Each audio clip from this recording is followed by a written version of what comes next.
Am I sitting in? Yeah, just have a seat. I know you've already got water.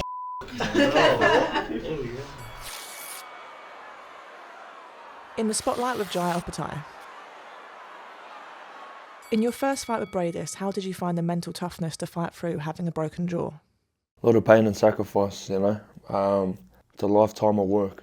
I had my first fight at 8 years old, always destined for a world title, you know, always fighting for world titles. And the opportunity finally come at 26, 27 years old.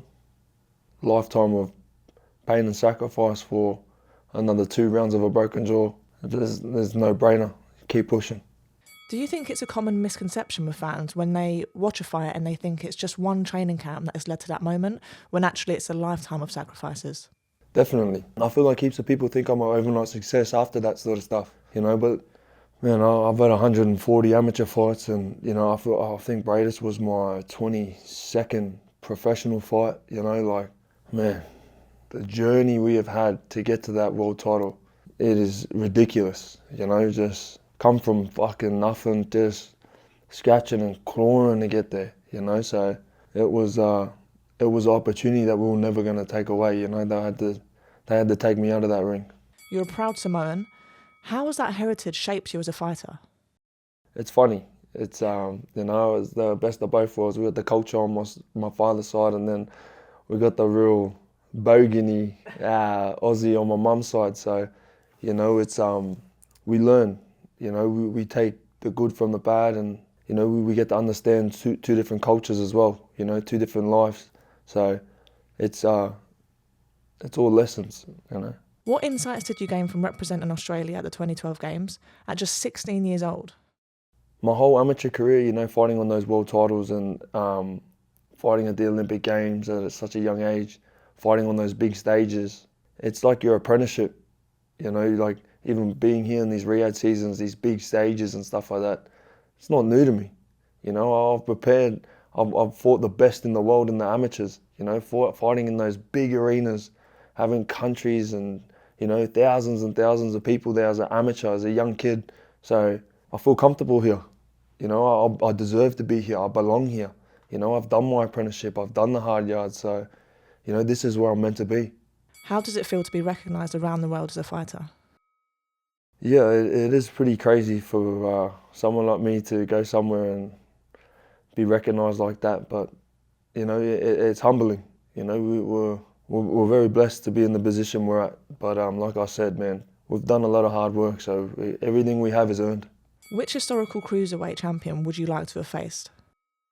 You know, to be honest, I don't really chase names. You know what I mean? Like I respect fighters, and you know, like there's so many good cruiserweights that have been out there. You know, like you know, Evander Holyfield's one of my favourite fighters growing up. You know, obviously Usyk, but I don't chase names. You know, I chase belts. I just want to be unified. You know, I want to unify divisions and stuff like that. When it's you know, my time's done in the sport. It's not like I'm gonna sit back and go, oh yeah, no, I fought this guy or this guy and say their names. You know, I just want to fight for world titles and level up that way. You know, so I respect other fighters. How important do you think that amateur pedigree is when you're turning over into the pro game? Yeah, I think it's pretty important. Like I said earlier, you know, fighting in those big arenas and stuff, it sort of molds you and builds you up for these big events now. So yeah, it's definitely an important part of your apprenticeship. Which moment from your boxing career has been the best so far? I feel like there's still a lot more to come. You know what I mean? I'm not really a guy that look backwards, but things like last night, I used to dream of being, you know, as a kid, I used to picture myself being at events like that. You know, being at award nights and, you know, being at like in rooms with other world champions of the sport and greatness, you know, like that. Like last night was very surreal for me, eh? Like it was something that I pictured as a kid growing up. Like it's huge, you know. These guys are, if only they knew how other, you know, kids grew up and looked at them, you know what I mean? It's insane. Which trainers and mentors have played the most pivotal role in shaping you into the fighter that you are today? Probably my old man. You know, my old man's been my coach from my first fight at 8 years old. You know, and now he's still my coach till today. I had a few coaches in between, and I've always been sort of open and to learn off everyone else, but he's definitely done the hard yards with me, you know, doing a lot of travelling with us, fucking driving me to all my sparring and stuff like that. So he's a big part of why this is possible, and my grandfather's probably my idol. What wisdom would you share with a young up-and-coming pro fighter? Train harder, Anything else? keep your hands up. What do you think makes boxers different to any other athlete? I feel like it's just that combat sport, you know, that fighting. You're by yourself, it's alone, you know what I mean? You got all these people patting you on the back and, you know, oh, good on ya, doing this, they say they're there for you, but you go home, bro, you look at that roof in bed, you're by yourself, you know what I mean? You walk into that ring, no one walks in there with you.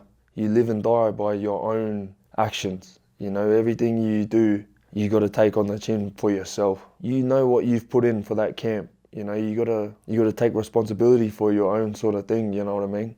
So it's lonely, but it makes it that bittersweet when you win as well. What do you need to tick off the list before you can happily hang up the gloves? And I'm just chasing belts. You know, I want to become the undisputed cruiserweight champion. And then once that's done, we look at other things. You know, there's a couple other weight categories now. There's the bridge weight, there's world titles there, heavyweight world titles. So, but at the moment, my full focus is on becoming undisputed cruiserweight king.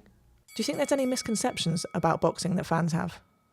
I feel like there's two sides of boxing at the moment. You know what I mean? There's the showbiz boxing that the famous people they fight at. You know what I mean? Like they got the YouTubers and all that, and they want to become they want to be known as the most famous fighter. And then there's the world champions.